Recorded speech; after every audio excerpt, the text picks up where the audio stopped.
Luiz Inácio Lula da Silva confessou em uma entrevista coletiva que está tentando mobilizar o mundo todo para perseguir e erradicar a direita. No vídeo de hoje eu vou mostrar para você todos os detalhes dessa história, vou mostrar também o contraditório sucesso e faturamento milionário das ONGs sob a gestão de Lula e Marina Silva, mas antes preciso falar sobre um fato muito grave que tem ganhado grande repercussão nessa semana. Na verdade são dois fatos, mas os dois são relacionados ao mesmo assunto. Segundo uma pesquisa realizada pela Fintech Clave, 30% dos brasileiros com contas em bancos, dentro da amostra de 5 mil pessoas analisadas por esse estudo, já pegaram empréstimos de dinheiro nos últimos 12 meses para usar em sites de apostas e jogos de azar.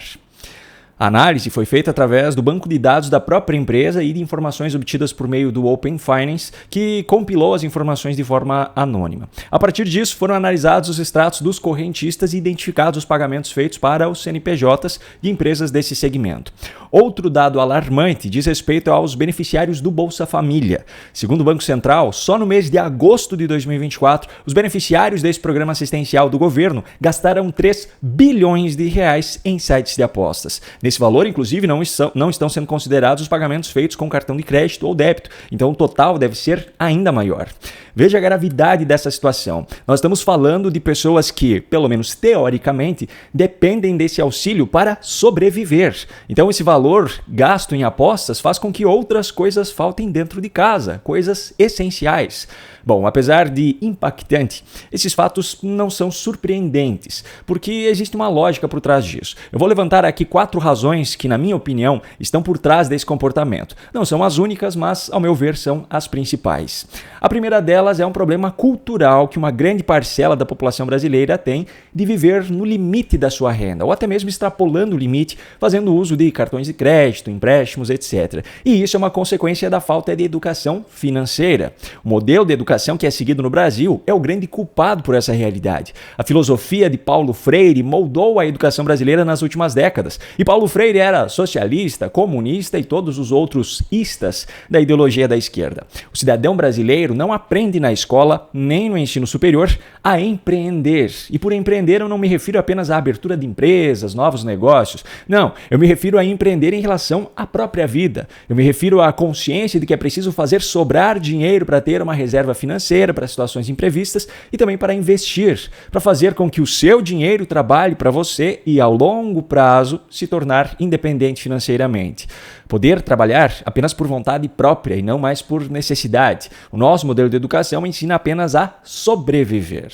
Eu também não acho que esse modelo tenha sido implantado de forma não intencional. Esse modelo de educação se encaixa perfeitamente naquilo que os políticos de esquerda precisam para chegar no poder. A segunda razão, no meu ponto de vista, é o modelo assistencialista dos governos de esquerda, porque esses programas assistencialistas, como é o caso do Bolsa Família, por trás das suas narrativas, têm como real objetivo a manutenção da dependência financeira dos seus beneficiários. A lógica por trás disso é muito simples. Esses governos de esquerda, para chegarem ao poder, precisam de uma população com baixas condições financeiras, dependente do governo, para que as suas narrativas sejam vendidas. Se um governo de esquerda incentiva os cidadãos a prosperarem financeiramente e se tornarem independentes, a esquerda perde votos. O próprio Lula já admitiu isso em um evento interno do PT no ano passado. Quem vota majoritariamente no PT são pessoas que ganham até 2 salários mínimos. Um metalúrgico de São Bernardo que ganha 8 mil reais já não quer mais votar na gente. Pega a pesquisa e vocês percebem que quem ganha acima de 5 salários mínimos já tem dificuldade de votar na gente. A terceira razão, no meu ponto de vista, é a cultura da ostentação que tomou conta das redes sociais. Ao contrário do que dizem os que querem regular a internet, as redes sociais não criaram o discurso de ódio, as mentiras, etc. As redes sociais são apenas um reflexo daquilo que é a sociedade. Elas apenas aumentaram a velocidade com a qual as informações, verdadeiras ou falsas, se propagam. E assim como a exibição da riqueza, de sucesso, vende na sociedade como um todo, ela vende também na internet, só que de forma mais acelerada.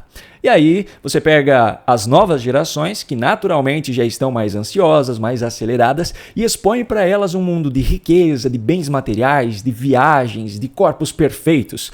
Só que esse não é o mundo real. Essa é a máscara que essas pessoas usam para aparecer na internet. O resultado dessa exposição é que a grande massa da população passa a tratar como regra aquilo que era a exceção. É como se agora o jovem que chegou aos 30 anos e ainda não é milionário fosse um fracassado, o que definitivamente não é verdade. Só que essa ilusão é a oportunidade de ouro para as casas de aposta e os jogos de azar que oferecem essa ideia enganosa de que ali o usuário ganhará muito dinheiro e de forma muito rápida. E a quarta razão, na minha opinião, é a má índole de uma grande parcela de influenciadores que anunciam esses sites e esses aplicativos. Não podemos generalizar, pois há pessoas que fazem anúncios de forma honesta e transparente, deixando claro que há possibilidade de perder dinheiro, que isso não pode ser uma fonte de renda extra, que você não pode depender disso, que você não pode usar o dinheiro que deveria ir para outra coisa, etc. Mas existe uma parcela de influenciadores que, mesmo tendo plena consciência de como funcionam esses sites e esses jogos, vendem a ilusão de que os seus seguidores ganharão muito dinheiro de forma segura. Um exemplo disso? Felipe Neto. Ele tinha a Blaze como principal patrocinadora do seu canal e anunciava mostrando vídeos manipulados para passar a ideia de que espontaneamente ele entrou ali e teve um grande ganho. Inacreditável! Os R$100 viraram R$1.243, tá? Mesmo depois que começaram a aparecer denúncias, ele continuou insistindo que era seguro e que se houvesse fraude por trás disso, ele alertaria os seus espectadores e só foi parar de denunciar depois que o escândalo já tinha tomado grandes proporções.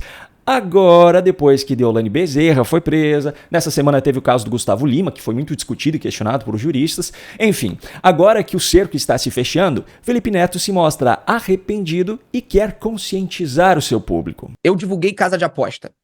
Eu vou corrigir o meu erro, dedicando o dobro da energia e dedicando o dobro daquilo que ganhei para conseguir corrigir o meu erro. Porque eu sei que hoje foi o maior erro da minha vida. Esse arrependimento tem um motivo muito simples. Ele está morrendo de medo de ser preso. E, francamente, de que adianta conscientizar o povo agora? O dinheiro que os seguidores perderam não volta mais. Agora eu quero saber de você que está assistindo a esse vídeo. Você concorda com essas 4 razões que eu apontei? Você acha que há outras coisas por trás disso? Me conta aqui nos comentários. Enquanto você responde, eu já trago o próximo assunto, que também se trata de uma grande quantia de dinheiro indo pelo ralo. Só no ano de 2024, sob a gestão de Marina Silva como ministra do Meio Ambiente no governo Lula, as ONGs já faturaram mais de 315 milhões de reais. Essas informações foram apresentadas pela coluna do Cláudio Humberto no Diário do Poder, que as extraiu do portal da Transparência. Para que você tenha uma ideia da dimensão disso, a soma do dinheiro que foi destinado aos órgãos do próprio governo, como o IBAMA, a FUNAI e a Embrapa, é de 157,5 milhões de reais. As ONGs receberam mais do que o dobro desse valor.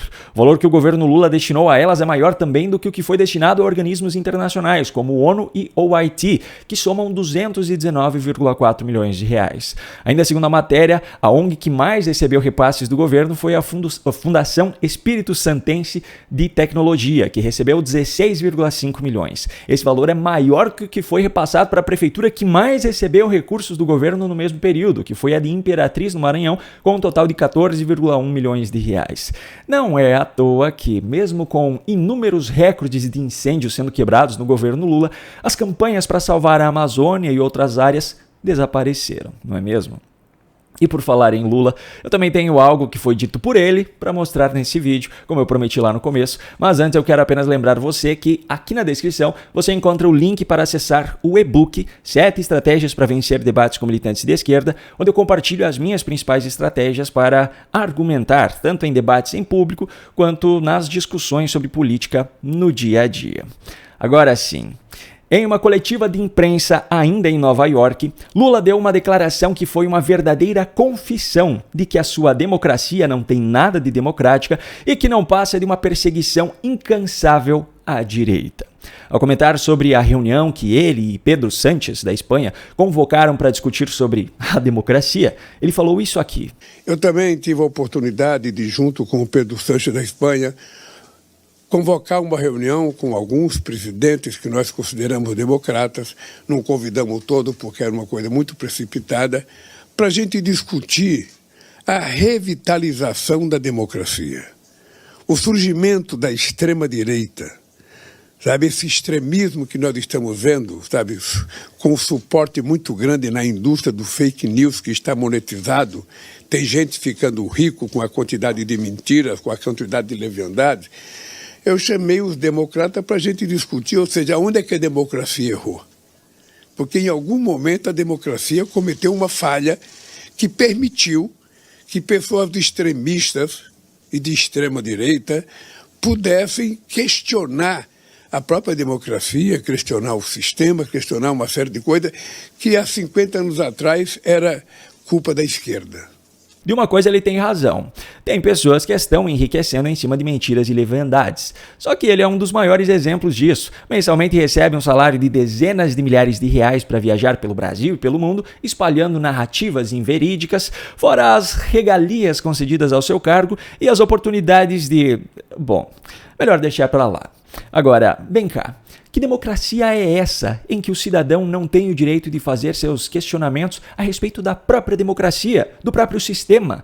Somente em regimes ditatoriais é que esse tipo de discussão e de questionamento não é permitido, como o de Maduro na Venezuela. E outra coisa, que democracia é essa em que não pode existir uma ideologia oposta à do governo, mesmo que extremista? Logo Lula, que sempre representou a extrema esquerda e só foi adotar uma postura mais moderada em 2002 para conseguir ganhar a eleição. Ele vem com essa história agora. Ele mesmo admitiu recentemente que em 2002 surgiu a versão do Lula Paz e Amor. E para que fique ainda mais claro que a perseguição é à direita mesmo, Lula ainda repetiu mais adiante. Sabendo que nós estamos vivendo uma situação muito complicada, porque você tem uma extrema-direita atuante, sobretudo no chamado mundo digital, que vocês costumam tratar de rede social e eu trato de rede digital. Como se não bastasse, ele ainda deu mais uma demonstração de que a sua democracia é a mais antidemocrática que esse mundo já viu. O bondoso Lula permitiu que fossem feitas mais 2 perguntas, só que com uma condição. Como eu sou um cara altamente democrático, como eu sou um cidadão altamente democrático, eu vou dar uma colher de chá para mais 2 perguntas. Agora, por favor, gente, faça uma pergunta mais inteligente do que eu possa responder, por favor. Primeiro, Simone. Façam perguntas mais inteligentes, disse ele. Quer dizer que as perguntas anteriores não estavam sendo? Não. O problema estava nos assuntos das perguntas, que eram aqueles que Lula não queria responder, pois tratava das suas contradições, como por exemplo essa aqui. Presidente, aqui na ONU, o senhor repetiu sobre a urgência e a necessidade da descarbonização das economias, inclusive do Brasil. Mas aqui em Nova York, o senhor teve uma reunião fora da agenda com a Shell, que tem interesse em explorar petróleo na margem equatorial. Isso causou desconforto em integrantes do seu próprio governo, que vê contradição nas 2 mensagens. O que o senhor diz sobre isso? E aí, seu Lula, que democracia é essa em que a imprensa não pode fazer perguntas que desagradem o presidente? Um grande abraço e até a próxima.